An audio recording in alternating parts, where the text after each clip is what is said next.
कहां से हम पैसा बचा के अपने अवाम पे खर्च कर सकते हैं ताकि हमारी कार्ड, यूथ कार्ड, मजदूर कार्ड, इनको ये तमाम सहूलतें पहुंचाएं। एक वफाक में 17 वजारतें ऐसे हैं जो 18वीं तरमीम के बाद डिवॉल्व होना चाहिए थे मगर हुए नहीं। आज तक वो इस्लामाबाद में वो बड़े बड़े वजारतें कायम है, आईनी तौर पे उनका जरूरत नहीं है। तो मेरा इरादा है कि वो तमाम 17 जो मिनिस्ट्रीज है उनको इंशाअल्लाह ताला हम बंद करेंगे।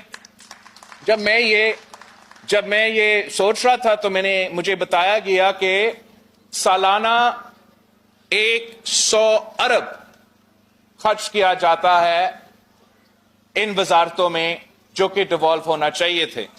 मगर जब मजीद चेक किया गया